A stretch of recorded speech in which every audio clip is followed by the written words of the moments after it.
ഇന്ന്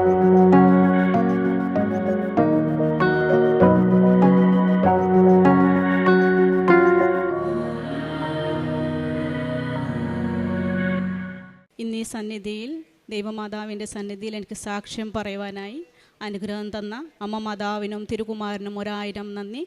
എൻ്റെ പേര് സെനി ഉദയകുമാർ. ഞാനൊരു ഹിന്ദു ഫാമിലിയിൽ ജനിച്ചതാണ്, എങ്കിലും ക്രിസ്തീയ വിശ്വാസത്തോടെ ജീവിക്കുന്നു. എൻ്റെ ഹസ്ബൻഡ് ഉദയകുമാർ, എനിക്കൊരു മകളാണുള്ളത്. ഞങ്ങൾ കഴിഞ്ഞ 17 വർഷമായി ബഹ്റൈനിൽ ജോലി ചെയ്യുന്നു. എൻ്റെ വീട് കോട്ടയത്താണ്.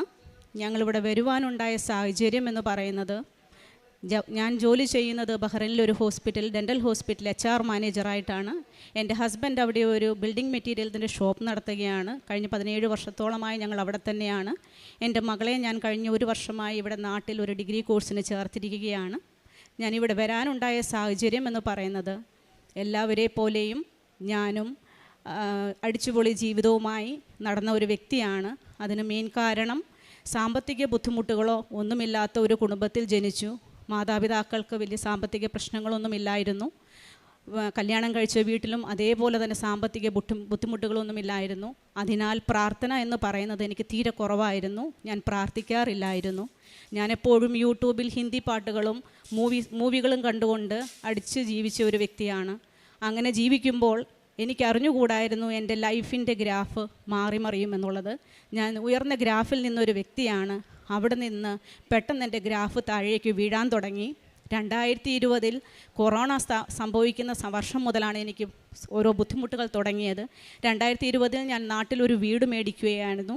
ആ വീട് മേടിച്ചെന്ന് വെച്ചാൽ നല്ലൊരു പൈസയ്ക്ക് ബിൽഡേഴ്സിൻ്റെ കയ്യിൽ നിന്ന് ഞാൻ വീട് മേടിച്ചു. അതിനുശേഷം ഞാൻ തിരിച്ച് ബഹ്റൈനിലേക്ക് പോകുകയായിരുന്നു. അവിടെ ചെന്നൊരു 5 ദിവസം കഴിയുമ്പോഴാണ് കൊറോണ ലോക്ക്ഡൗൺ ആകുന്നത്. നടത്തിക്കൊണ്ടിരുന്ന സ്ഥാപനം പൂട്ടേണ്ടതായിട്ട് വന്നു. വലിയ ഒരു റെൻ്റാണ് കൊടുത്തുകൊണ്ടിരുന്നത്. മാസങ്ങളോളം റെൻ്റ് കൊടുക്കാൻ ബുദ്ധിമുട്ടി. അങ്ങനെ കടങ്ങൾ കയറി ബിസിനസ്സിൽ വലിയ തകർച്ചയുണ്ടായി. എനിക്ക് നല്ലൊരു ശമ്പളം ഉണ്ടായിരുന്നത് കൊണ്ട് ഒരാളുടെ ശമ്പളത്തിൽ ഞങ്ങൾ പിടിച്ചു നിന്നു.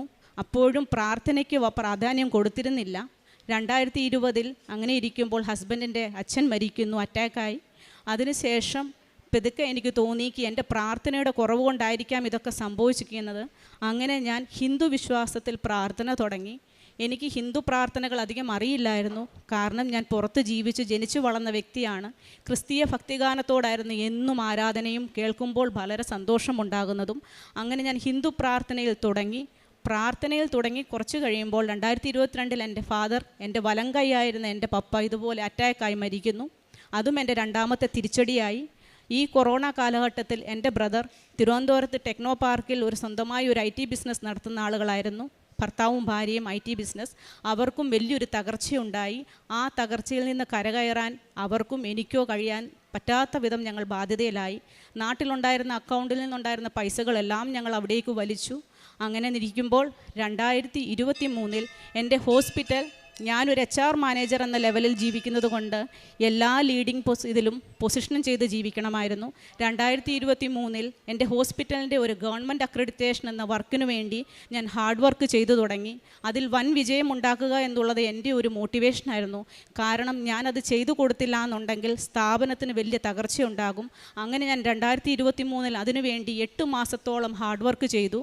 ആ ഹാർഡ് വർക്കിൽ എനിക്കുണ്ടായ സ്ട്രെസ്സും മാനസിക ബുദ്ധിമുട്ടുകളും കാരണം ഞാൻ ഓവറോൾ പെയിൻ കില്ലർ എടുത്തു തുടങ്ങി. ഞാനൊരു സ്പോണ്ടലൈറ്റിസ് പേഷ്യൻ്റാണ്. സിവിയർ ഹെഡേക്കും, പെടലിക്ക് മുമ്പിൽ തല നിൽക്കില്ല, കിടന്നാൽ പോലും എനിക്ക് തല നിവർത്തി വെക്കാൻ പറ്റാത്ത അത്രയും പ്രശ്നങ്ങളുള്ള ആളാണ് ഞാൻ. പെയിൻ കില്ലർ എടുത്തു തുടങ്ങി. എൻ്റെ ബാഗിൽ എപ്പോഴും പെയിൻ കില്ലർ ആയിരുന്നു. Over dosage of pain killer കാരണം എൻ്റെ മുട്ടിന് താഴേക്ക് കറുപ്പ് നിറം വ്യാപിച്ചു തുടങ്ങി. അങ്ങനെ ഞാൻ ഈ പ്രോഗ്രാമിന് വേണ്ടി വർക്ക് ചെയ്യുമ്പോൾ 2023 ഞാൻ റിക്രൂട്ട്മെൻറ്റ് ചെയ്ത ഓഗസ്റ്റ് മാസത്തിൽ എൻ്റെ അടുക്കിലേക്ക് ഒരു സ്റ്റാഫ്, ഞാനായിട്ടെടുത്ത ഒരു സ്റ്റാഫാണ്. ഞാൻ ജോലിക്ക് എടുക്കുമ്പോൾ ആ കുട്ടിയുടെ കയ്യിലൊരു കൊന്ത ഇരിക്കുന്നു. അപ്പോൾ ഞാൻ ചോദിച്ചു, ഇതെന്താണ് ഈ കൊന്ത? അപ്പോൾ എന്നോട് പറഞ്ഞു, ഇത് കൃപാസന മാതാവാണ്. അപ്പോഴും എനിക്ക് കൃപാസന മാതാവിനെ പറ്റി അധികം കേട്ടിട്ടില്ല. അതിന് തൊട്ട് മുമ്പ്, ഒരാഴ്ച മുമ്പ് എൻ്റെ ഹസ്ബൻഡ് അടുക്കളയിൽ നിൽക്കുമ്പോൾ ഞാൻ വർക്ക് ചെയ്യുമ്പോൾ വന്നിട്ട് ചോദിച്ചു, എൻ്റെ ഒരു റിലേറ്റീവ് ഈ കൃപാസന ഇവിടെ വരികയും ഇതിനെതിരെ നെഗറ്റീവ് പോസ്റ്റ് ഇടുകയും ചെയ്തു FBയിൽ. അത് കണ്ടുകൊണ്ട് എൻ്റെ ഹസ്ബൻഡ് ചോദിച്ചു, വന്ദിച്ചില്ലെങ്കിലും ആരെയും നിന്ദിക്കാൻ പാടില്ല, എന്തുകൊണ്ടാണ് നിൻ്റെ ബന്ധു ഇങ്ങനെ ഒരു പോസ്റ്റ് ഇടുന്നത്? അപ്പോൾ ഞാൻ ചോദിച്ചു അത് ആർക്കെതിരെയാണ്? അപ്പോൾ പറഞ്ഞു കൃപാസനം. ഞാൻ ചോദിച്ചു എന്താണ് കൃപാസനം? അത് ചേർത്തലയിലുള്ളൊരു പള്ളിയാണ്. അങ്ങനെയാണ് ഞാൻ ആ വാക്ക് ആദ്യമായി കേൾക്കുന്നത്. എങ്കിൽ പോലും ഞാൻ അതിന് പുറകെ പോയില്ല. പക്ഷെ ഞാൻ ഈ സ്റ്റാഫിനെ പോസ്റ്റ് ചെയ്തപ്പോൾ ആ സ്റ്റാഫ് എൻ്റെ അടുക്കൽ വരികയും എന്നോട് പറഞ്ഞു, ഇത് കൃപാസന മാതാവിൻ്റെ കൊന്തയാണ്, മാഡത്തിന് ഞാനൊരു സാധനം തന്നാൽ സ്വീകരിക്കുമോ? ഞാൻ ചോദിച്ചു എന്താണത് എന്ന് ചോദിച്ചപ്പോൾ ഒരു പത്രമാണ് എനിക്കെടുത്ത് കയ്യിലേക്ക് തരുന്നത്.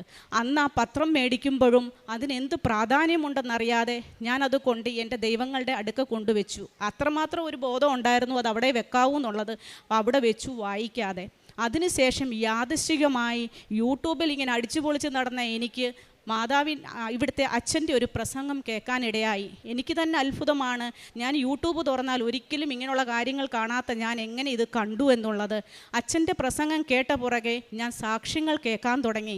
അങ്ങനെ ക്രമേണ ഞാൻ ഇതിലേക്ക് എന്താണ് കൃപാസനം എന്ന് കണ്ടു തുടങ്ങി, കേട്ടു തുടങ്ങി. അങ്ങനെ ഞാൻ ഈ സ്റ്റാഫിനോട് ചോദിച്ചു, ഞാൻ എന്താണ് ചെയ്യേണ്ടത്? എനിക്ക് കുറച്ച് കാര്യങ്ങളുണ്ട്, പക്ഷേ എനിക്ക് നാട്ടിൽ വരാൻ സാമ്പത്തിക ബുദ്ധിമുട്ടാണ്. എന്നോട് പറഞ്ഞു ലൈറ്റ് ക്യാൻഡിൽ റിക്വസ്റ്റ് ചെയ്യ്. അത് എന്താണെന്നോ എങ്ങനെ ചെയ്യണമെന്നോ എനിക്കറിയില്ല, പക്ഷെ ഞാൻ ലൈറ്റ് ക്യാൻഡിൽ റിക്വസ്റ്റ് ചെയ്തു. എൻ്റെ 3 കാര്യങ്ങൾ ഞാൻ അതിനകത്ത് റിക്വസ്റ്റ് ചെയ്തു. സാമ്പത്തിക ബുദ്ധിമുട്ട്, എൻ്റെ സഹോദരനുണ്ടായ പ്രശ്നങ്ങൾ, മാനസിക ബുദ്ധിമുട്ടുകൾ, അതേപോലെ തന്നെ ഞാൻ ഈ പങ്കെടുക്കുന്ന ഈ അക്രഡിറ്റേഷൻ പ്രോഗ്രാമിൽ വിജയിപ്പിക്കണം. ഈ 3 കാര്യങ്ങൾ ചെയ്തതിന് ശേഷം എനിക്കറിയില്ല ലൈറ്റ് ക്യാൻഡിൽ ചെയ്തിട്ട് റിപ്ലൈ കിട്ടുമോ ഇല്ലയോ, എനിക്കിതൊന്നും അറിയില്ല. ഞാൻ ആ കുട്ടിയോട് പറഞ്ഞു എങ്ങനെയാണ് മാതാവിനെ പ്രാർത്ഥിക്കുന്നത്? അപ്പോൾ അതെനിക്ക് കുറച്ച് പ്രാർത്ഥനകൾ പറഞ്ഞു തന്നു. അന്നേരവും പ്രാർത്ഥിക്കുന്നില്ല, മാതാവേ എന്ന് മാത്രം വിളിക്കും, കൃപാസന മാതാവേ കാക്കണേ. ഞാൻ അവിടെ വരുമ്പോൾ, അതെന്നെന്ന് എനിക്കറിയില്ല, വരുമ്പോൾ ഞാൻ അവിടെ വന്നുകൊള്ളാം എന്നൊരു വാക്ക് പറഞ്ഞു. 2024 ജൂണിൽ എൻ്റെ മകളെ ഹയർ സ്റ്റഡീസിനായി ഇവിടെ ചേർക്കാൻ വേണ്ടി എൻ്റെ ഹസ്ബൻഡ് വരാനിരിക്കുമ്പോൾ പെട്ടെന്ന് BP ഷൂട്ടായി തുടങ്ങി. അതുവരെ ഞങ്ങൾക്ക് ആർക്കും ഒരു അസുഖവും ഇല്ലായിരുന്നു. BP ഷൂട്ടായപ്പോൾ അവിടെ തന്നെ ഒരു ഹോസ്പിറ്റലിൽ കാണിച്ചപ്പോൾ അവർ പറഞ്ഞു നാട്ടിലേക്ക് പോകുകയല്ലേ, അവിടെ പോയി ഉള്ള ഡീറ്റെയിൽഡ് ചെക്കപ്പുകളൊക്കെ ചെയ്യൂ എന്ന്. അങ്ങനെ കോട്ടയത്ത് എൻ്റെ ഹസ്ബൻഡ് ഒറ്റയ്ക്ക് വന്ന് കോട്ടയത്ത് വന്നൊരു ഹോസ്പിറ്റലിൽ കാണിച്ചു. അവിടെ അവർ ത്രെഡ്മിൽ റിക്വസ്റ്റ് ചെയ്തു. ത്രെഡ്മിൽ ചെയ്തുകൊണ്ടിരിക്കുമ്പോൾ എൻ്റെ ഹസ്ബൻഡ് ആ ത്രെഡ്മില്ലിൽ നിന്ന് ഫെയിൻ്റായി താഴെ വീഴുകയും, അപ്പോൾ എൻ്റെ മകൾ മാത്രമായിരുന്നു ആ ഹോസ്പിറ്റലിൽ കൂടെ ഉണ്ടായിരുന്നത്.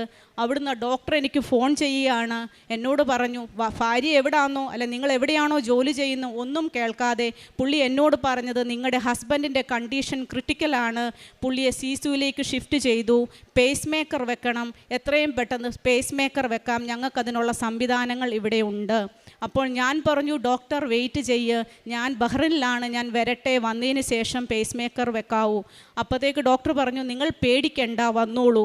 അപ്പോൾ എനിക്ക് വരാനുള്ള ബുദ്ധിമുട്ട് എന്ത് ചെയ്യണമെന്നറിയില്ല, ആരോട് ചോദിക്കണമെന്നറിയില്ല. ഞാൻ നേരെ എൻ്റെ ഹോളിലേക്ക് പോയി. സോഫയുടെ അരികിലാണ് മുട്ടുകുത്തി നിന്നുകൊണ്ട് ഞാൻ ഉറക്കെ കരഞ്ഞു, എൻ്റെ മാതാവേ ഞാൻ അവിടെ വന്നുകൊള്ളാം, എൻ്റെ ഹസ്ബൻഡിന് ഒരു അസുഖങ്ങളും ഉണ്ടാകല്ലേ, മരുന്നാൽ ചികിത്സിച്ച് മാറ്റാവുന്ന അസുഖങ്ങൾ മാത്രമേ കാണാവൂ, എൻ്റെ പപ്പ പോയി, എനിക്ക് വേറെ ആരുമില്ല, അപ്പോൾ എനിക്ക് ആശ്രയമായി നീ നിൽക്കണമേ എന്ന് പ്രാർത്ഥിച്ചു. അതേപോലെ തന്നെ എങ്ങനെ ഞാൻ കയറി വരും, കാരണം സാമ്പത്തിക ബുദ്ധിമുട്ടുകളുണ്ട്, അപ്പോൾ എങ്ങനെ കയറി വരുമെന്ന് ചിന്തിക്കുമ്പോൾ എൻ്റെ സ്ഥാപനത്തിൻ്റെ ഉടമയായ ഡോക്ടർ കഴിഞ്ഞ 18 വർഷമായി സഹോദരതുല്യനായി ഞാൻ കാണുന്ന വ്യക്തി എന്നോട് പറഞ്ഞു നീ എന്തിനാണ് പ്രയാസപ്പെടുന്നത്, നിനക്ക് എത്ര രൂപ വേണമെങ്കിലും എൻ്റെ കളക്ഷനിൽ നിന്ന് എടുത്തുകൊണ്ട് നീ പൊക്കോളൂ. അങ്ങനെ ഞാൻ അന്ന് തന്നെ ഫ്ലൈറ്റിന് ഇവിടെ വരികയാണ് ചെയ്യുന്നത്. എൻ്റെ ഹസ്ബൻഡിനെ പരുമല ഹോസ്പിറ്റലിലേക്ക് ഷിഫ്റ്റ് ചെയ്തു. അവിടെ കൊണ്ടുചെന്ന് ഡോക്ടർ കണ്ടിട്ട് പറഞ്ഞു ആദ്യം നമുക്ക് എൻജിയോഗ്രാം ചെയ്യാം, ഞാൻ സസ്പെക്റ്റഡ് ആണ്, കാരണം പുള്ളിക്ക് ഹൈറ്റും വെയ്റ്റും അതേപോലെ ത്രെഡ്മിൽ പോസിറ്റീവാണ്. അങ്ങനെ OTയിലേക്ക് കയറ്റി. OTയിലേക്ക് കയറ്റുമ്പോഴും ഞാൻ ആ വാതിക്കലിരുന്നു കൊണ്ട് പ്രാർത്ഥിച്ചു, മാതാവേ ഒരു കുഴപ്പവും ഉണ്ടാക്കരുതേ. അത്ര മാത്രമേ എനിക്ക് പ്രാർത്ഥിക്കാൻ അറിയുള്ളായിരുന്നു. അതിനുശേഷം ഡോക്ടർ എല്ലാം കഴിഞ്ഞതിന് ശേഷം എന്നെ OTയിലേക്ക് വിളിപ്പിച്ചിട്ട് ചോദിച്ചു, ഇങ്ങി വരൂ, ഇവിടെ ഇരിക്കുക, ഇതൊരു മിറക്കിളാണ്, നിങ്ങൾ നോക്കൂ, ആസ് എ മെഡിക്കൽ ഞാൻ അവിടെ അറിയാവുന്നത് കൊണ്ട് എനിക്ക് സ്ക്രീൻ കാണിച്ചു തന്നിട്ട് പറഞ്ഞു, ഈ പുള്ളിക്ക് ഒരു ബ്ലോക്ക് പോലും ഇല്ല, നിങ്ങളൊന്ന് കണ്ടു നോക്ക്, ഞാൻ പോലും അത്ഭുതപ്പെടുന്നു, ഒരു ബ്ലോക്ക് പോലും ഇല്ലാതെ ഞാനത് നിങ്ങൾക്ക് കാണിച്ചു തരികയാണ്. അങ്ങനെ ഞാൻ അവിടെ ഇരുന്ന് എൻ്റെ മാതാവേ എന്ന് വിളിച്ചു. അതിനുശേഷം എനിക്ക് എൻ്റെ ഹസ്ബൻഡിനോട് പറയാൻ വയ്യ, എന്നെ കൃപാസനത്തിൽ കൊണ്ടുപോകുക, കാരണം നെഗറ്റീവ് എന്തെങ്കിലും പറഞ്ഞാൽ എനിക്കതൊരു വലിയ പ്രയാസമാണ്. ഡിസ്ചാർജായി തിരിച്ചു വരുമ്പോൾ ഞാൻ പറഞ്ഞു, എനിക്കൊരു ആഗ്രഹമുണ്ട്, നോ എന്ന് പറയല്ലേ. എന്താ എന്ന് ചോദിച്ചപ്പോൾ ഞാൻ പറഞ്ഞു, എന്നെ കൃപാസനത്തിൽ എത്തിക്കണം, എനിക്ക് പോകണം. അങ്ങനെ ഞാൻ ജൂൺ മാസം അവസാനം ഈ കൃപാസനത്തിൽ വരികയാണ്. ആദ്യത്തെ ദിവസം എനിക്ക് ഉടമ്പടി എടുക്കാൻ നടന്നില്ല, കാരണം ലേറ്റായിപ്പോയി. ഞാൻ പിന്നെ ജൂലൈ 3-ാം തീയതി ഇവിടെ വന്ന് ഉടമ്പടി എടുക്കുകയാണ്. ഉടമ്പടി എന്താണെന്നോ എങ്ങനെ പാലിക്കണമെന്നോ അറിയാത്ത ഞാൻ ഉറപ്പിച്ചു, എന്ത് വന്നാലും ഞാനത് പാലിക്കും. അങ്ങനെ ഞാൻ ഉടമ്പടി എടുത്തുകൊണ്ട് ഇവിടുന്ന് ഇറങ്ങി തിരിച്ചു. എൻ്റെ നിയോഗങ്ങൾ എഴുതാൻ എനിക്ക് മലയാളം എഴുതാൻ അത്ര അറിയില്ല, അതുകൊണ്ട് ഞാൻ മലയാളവും ഇംഗ്ലീഷും കൂടെ കൂട്ടിക്കുഴച്ച് എഴുതി വെച്ചു. എനിക്ക് തന്നെ ഓർമ്മയില്ല ഞാൻ എന്തൊക്കെ നിയോഗങ്ങൾ അന്ന് എഴുതി. പക്ഷേ എൻ്റെ ആദ്യത്തെ നിയോഗം എൻ്റെ സാമ്പത്തിക ബുദ്ധിമുട്ടുകൾ മാറണമേ എന്നുള്ളതായിരുന്നു. എൻ്റെ സാമ്പത്തിക ബുദ്ധിമുട്ടുകളെന്ന് പറയുന്നത് ലക്ഷങ്ങളുടെ ബുദ്ധിമുട്ടുകളായിരുന്നു. അതിൽ നിന്ന് എനിക്ക് റിക്കവറി പതുക്കെ വന്നു തുടങ്ങി. ഞാൻ ഒരാളുടെ ഏണിങ്ങിൽ ഞങ്ങൾ ജീവിച്ച് മുന്നോട്ട് വന്നു തുടങ്ങി. ഇന്ന് ഞങ്ങളുടെ ബുദ്ധിമുട്ടുകൾ മാറി.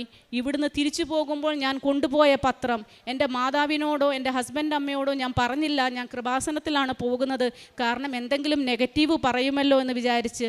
ഞാൻ ഈ പത്രം ആദ്യം കൊണ്ട് കൊടുത്തത് എൻ്റെ മമ്മിയുടെ കൈകളിലേക്കാണ്. കാരണം മാതാവല്ലേ, എൻ്റെയും അമ്മയല്ലേ, തടസ്സം വരില്ല. അങ്ങനെ ഞാൻ പത്രം കൊടുത്ത് ഞാൻ ഉടമ്പടിയിൽ നിൽക്കുമ്പോൾ തന്നെ എൻ്റെ മമ്മി ഇപ്പോൾ കൃപാസന മാതാവിൻ്റെ വലിയൊരു ഭക്തയാണ്. ഇന്ന് എൻ്റെ മമ്മി ജീവിക്കുന്നത് തന്നെ കൃപാസന മാതാവിൻ്റെ പ്രാർത്ഥനയിൽ കൂടെയാണ്.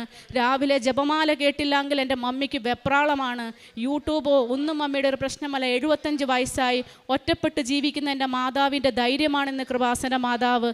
അതേപോലെ ഞാൻ എന്ത് നേടിയെന്ന് ചോദിച്ചാൽ ഞാനിന്ന് പോസിറ്റിവിറ്റി എന്ന് പറയുന്ന ഒരു സാധനം നേടി. കാരണം കഴിഞ്ഞ കുറേ വർഷങ്ങളായി നമുക്ക് കഴിവുണ്ട് എന്ന് പറഞ്ഞ് അഹങ്കരിച്ച് നടക്കുമ്പോൾ കഴിവെന്താണെന്നോ എന്താണ് എവിടുന്ന് വരുന്നതാണെന്നോ എന്നാണ് നമ്മൾ അഹങ്കരിക്കുന്നത്. നമ്മൾ പറയും എൻ്റെ മകൾക്ക് കഴിവുണ്ട്, എൻ്റെ ഭർത്താവിൻ്റെ കഴിവുണ്ട്, ഞങ്ങളിതെല്ലാം നേടി. പക്ഷേ ഇതൊന്നും കഴിവ് കൊണ്ടല്ല, കൃപ കൊണ്ട് നേടേണ്ടതാണെന്ന് എനിക്ക് മനസ്സിലാക്കാൻ കാലങ്ങളെടുത്തു. കൃപയില്ലെങ്കിൽ ഈ നേടിയതെല്ലാം പോകും. അതേപോലെ തന്നെയാണ് എനിക്കും സംഭവിച്ചത്. പക്ഷേ ഇപ്പോൾ ഞാൻ 1.5 വർഷമായി ഇവിടുത്തെ ഉടമ്പടിയിൽ നിൽക്കുമ്പോൾ ഞാൻ സകല പോസിറ്റിവിറ്റി, എന്നെ കാണുന്നവരെല്ലാം ചോദിക്കും, നിങ്ങളുടെ ഫേസിന് ഭയങ്കര തിളക്കമാണല്ലോ, എന്താണ് സംഭവിച്ചത്, നിങ്ങൾ എന്താണ് ചെയ്യുന്നത്? പലരും എന്നോട് നെഗറ്റീവ് പറഞ്ഞു, കൃപാസനത്തിൽ അങ്ങനെയാണ് ഇങ്ങനെയാണ്. ഞാൻ ആരെയും നെഗറ്റീവ് കേൾക്കില്ല. രാവിലെ പ്രാർത്ഥിക്കാൻ എഴുന്നേക്കും, വൈകുന്നേരവും പ്രാർത്ഥിക്കും. പ്രാർത്ഥിച്ചില്ലെങ്കിൽ വലിയ മാനസിക പ്രയാസമാണ്. ജപമാല മുടങ്ങാതെ ചൊല്ലിത്തുടങ്ങി. ജപമാല എന്താണെന്നറിയാത്ത ഞാൻ ജപമാല ചൊല്ലിത്തുടങ്ങി. പള്ളികളിൽ പോയി തുടങ്ങി, കുർബാനയ്ക്ക് കൂടിത്തുടങ്ങി. എനിക്കിപ്പോൾ ഒരു എനർജിയാണ് ഇതെല്ലാം കാണുമ്പോൾ. അതേപോലെ തന്നെ കഴിഞ്ഞ വർഷങ്ങളോളം ഞാൻ മരുന്ന് കഴിച്ചിരുന്ന ഞാൻ എൻ്റെ ബാഗിൽ നിന്ന് എല്ലാ പെയിൻ കില്ലറുകളും എടുത്തു മാറ്റി. ഇന്ന് എൻ്റെ ബാഗിലിരിക്കുന്നത് തൈലമല്ലാതെ പിന്നെ ഈ കാണുന്ന കൊന്ത രാവും പകലും എൻ്റെ കയ്യിൽ കൊണ്ടു നടക്കും. ഇതുകൊണ്ട് ഞാൻ നേടിയതാണ് എൻ്റെ ആത്മവിശ്വാസം എന്ന് പറയുന്നത്, ദൈവിക വിശ്വാസം എന്ന് പറയുന്നത്. അത് പക്ഷേ വേറെ എങ്ങും കിട്ടില്ല. അതേപോലെ തന്നെ എൻ്റെ സഹോദരൻ്റെ സാമ്പത്തിക ബുദ്ധിമുട്ടുകൾ അതും ഇതുപോലെ തന്നെ മാറിയൊരു വലിയൊരു അത്ഭുതം നടന്നിട്ടുണ്ട്. അതുപോലെ തന്നെ എൻ്റെ സഹോദരനും ഹിന്ദു വിശ്വാസമാണ്, അവനും ഇതിനൊക്കെ എതിരായിരുന്നു. പക്ഷേ കഴിഞ്ഞ 2 ആഴ്ചയ്ക്ക് മുമ്പ് അവനും അവൻ്റെ വൈഫും കൂടി ഇവിടെ വന്ന് അച്ഛനെ കണ്ട് പ്രാർത്ഥിച്ചു. രോഗം മാറാനായി. രോഗം വരിക എന്ന് പറയുന്നതാണ് നമ്മുടെ ഏറ്റവും വലിയ പ്രയാസം. സാമ്പത്തിക ബുദ്ധിമുട്ടാണ് ഏറ്റവും വലിയ പ്രയാസം. അതും മാറ്റാനൊരു ആശ്രയം എന്ന് പറയുന്നത് പ്രാർത്ഥന മാത്രമേ ഉള്ളൂ. അച്ഛൻ എപ്പോഴും പറയും മെറിറ്റ് അല്ലേ, അതില്ലാന്നുണ്ടെങ്കിൽ എന്താണ് മെറിറ്റ് എന്ന് പറയുന്നത്? സത്യം പറഞ്ഞു കഴിഞ്ഞാൽ നമ്മളാരും കഴിവിൽ അഹങ്കരിക്കരുത്. കഴിവൊന്നിനും ഒരു പ്രാധാന്യമുള്ളതല്ല. കൃപ തന്നെയാണ് വേണ്ടത്. ബലവും ദൈവത്തിൻ്റെ ദയയില്ലാന്നുണ്ടെങ്കിൽ നമ്മുടെ എല്ലാം പോകും. ഇതേപോലെ തന്നെ ഇപ്പോൾ ഞങ്ങളൊരു പുതിയ ബിസിനസ് സെറ്റപ്പ് ചെയ്തു. ഞാനൊരു സ്ഥാപനത്തിൽ നിൽക്കുന്നിടത്തോളം ആ സ്ഥാപനം വലിയൊരു അക്രഡിറ്റേഷൻ എന്ന പ്രോഗ്രാമിൽ 92% എബവ് ഗവൺമെൻറ്റിൻ്റെ സാക്ഷനോടുകൂടി ഞങ്ങൾ പാസ്സായി. എൻ്റെ കാര്യങ്ങൾ ഞാൻ വെച്ചിരുന്ന നിയോഗങ്ങൾ പകുതി കാര്യങ്ങളും എല്ലാം സാധിച്ചു കിട്ടി. ഇപ്പോൾ ഞാനിവിടെ നിയോഗം പറയുവാനോ അല്ലെങ്കിൽ ഉടമ്പടി പുതുക്കുവാനോ വരാനിരുന്ന ആളല്ല. കാരണം എനിക്കിപ്പോഴും ഒരു ഫിനാൻഷ്യൽ ക്രൈസിസ് ചെറുതായിട്ടുണ്ട്. കാരണം വലിയ വലിയ കാര്യങ്ങളുണ്ട്. പക്ഷേ ഓർക്കാപ്പുറത്താണ് ഹസ്ബൻഡിൻ്റെ അമ്മ മരിക്കുന്നത്. കഴിഞ്ഞ 10-15 ദിവസമായി ഞാൻ അതിനു വേണ്ടി വന്ന ഞാനാണ്. ഇവിടെ വന്ന് ഉടമ്പടി പുതുക്കാതെ ഞാൻ തിരിച്ചു പോകില്ല, സാക്ഷ്യം പറയാതെ തിരിച്ചു പോകില്ല എന്ന് ഞാൻ ഉറച്ചു പറഞ്ഞുകൊണ്ടാണ് ഞാൻ ഇവിടേക്ക് വന്നിരിക്കുന്നത്. കാരുണ്യ പ്രവൃത്തി എന്ന് പറയുന്നത്, ഞാൻ ഇവിടുന്ന് പോയതിന് ശേഷം ഞാൻ ഈ പത്രങ്ങൾ, ബഹ്റൈനിൽ അറിയാവല്ലോ ഒരു മുസ്ലിം രാജ്യമാണ്, എങ്കിൽ പോലും പത്രങ്ങൾ കൊടുത്തു തുടങ്ങി. അതേപോലെ തന്നെ പാവങ്ങളായുള്ള മനുഷ്യർ റോഡ് സൈഡിൽ ഒത്തിരി പേരുണ്ട്. നമ്മൾ ഓർക്കും നമ്മുടെ ഇന്ത്യയിലാണ് പാവങ്ങൾ, അവിടെയൊക്കെ ഒത്തിരി പേര് റോഡ് സൈഡിൽ ആഹാരം കഴിക്കാനില്ലാതെ ഇരിപ്പുണ്ട്. അവർക്ക് വേണ്ടി പൊതിച്ചോറുകൾ മേടിച്ചു കൊണ്ട് കൊടുക്കാൻ പറ്റുന്നിടത്തോളം, എല്ലായ്പ്പോഴും എന്നെക്കൊണ്ട് നടക്കില്ല, കാരണം ഞാൻ ഡ്യൂട്ടിയിലാണ് എപ്പോഴും. എൻ്റെ ഹസ്ബൻഡ് എവിടെ നിന്നെങ്കിലും വഴിയിൽ ആരെങ്കിലും ഇരിക്കുന്ന കണ്ടാൽ വണ്ടി നിർത്തി ചോദിക്കും എന്താണ്, പുള്ളി ചോറ് മേടിച്ചു കൊണ്ട് കൊടുക്കും. കഴിയുന്ന രീതിയിൽ ഞങ്ങൾ അങ്ങനെ ചെയ്യുന്നുണ്ട്. ഹോസ്പിറ്റൽ എൻവയോൺമെൻറ്റിൽ നിൽക്കുന്നത് കൊണ്ട് അങ്ങനെയുള്ള ഏതൊരു സ്റ്റാഫ് എൻ്റെ അടുക്ക വന്ന് നെഗറ്റീവ് സംസാരിച്ചാലും ഞാൻ നെഗറ്റീവ് അല്ല അവർക്ക് പറഞ്ഞു കൊടുക്കുന്നത്. ഞാൻ ഒരു സൈക്കോളജിക്കൽ മൂവ്മെൻ്റായിട്ട് പോസിറ്റീവാണ് പറഞ്ഞു കൊടുക്കുന്നത്. എന്നേക്കാൾ കഴിയുന്ന അത്രയും രീതിയിൽ ഞാൻ എല്ലാവരോടും പറയും, വിഷമിക്കേണ്ട, കൃപാസനത്തിൽ പൊക്കോളൂ, നിങ്ങളുടെ പ്രയാസങ്ങൾ മാറിക്കിട്ടും. കുട്ടികളില്ലാത്തവർ വരുന്നുണ്ട്, മക്കളില്ലാത്തവർ ഒത്തിരി പേരുണ്ട് 10 വർഷങ്ങളോളമായിട്ട്. അവർ കരഞ്ഞു പറയും എൻ്റെ അടുക്കെ. അപ്പോൾ അവരോട് ഞാൻ പറഞ്ഞു, നിങ്ങളൊന്ന് പോകുമോ കൃപാസനത്തിൽ? പക്ഷേ നമ്മളെല്ലാം വിചാരിക്കുന്നത് പോലെ എല്ലാവർക്കും കൃപാസനത്തിൽ എത്തിപ്പെടാൻ പറ്റില്ല. കാരണം അതിന് മാതാവ് വിചാരിക്കണം. മാതാവ് വിചാരിച്ചാൽ മാത്രമേ നമ്മളിൽ ഓരോ വ്യക്തികളും ഇവിടെ വരത്തുള്ളൂ. എൻ്റെ അടുക്കുന്ന് സ്റ്റാഫ് പറയും ഞാൻ കൃപാസനത്തിൽ പോകുന്നുണ്ടെന്ന് പറഞ്ഞു വരും. തിരിച്ചു വരുമ്പോൾ അവർ വന്നിട്ടില്ല. എന്തേ പോകാഞ്ഞ്? നടന്നില്ല. അത് നടക്കില്ല. മാതാവ് വിചാരിക്കത്തോളം നമ്മൾക്ക് ആർക്കും ഈ സന്നിധിയിൽ എത്തിപ്പെടാൻ പറ്റില്ല. എല്ലാവരോടും ഞാൻ ഇത്രയും പറഞ്ഞുകൊണ്ട് തിരുകുമാരനും അമ്മ മാതാവിനും നന്ദി അർപ്പിച്ചുകൊള്ളുന്നു. കോടാനുകോടി നന്ദി.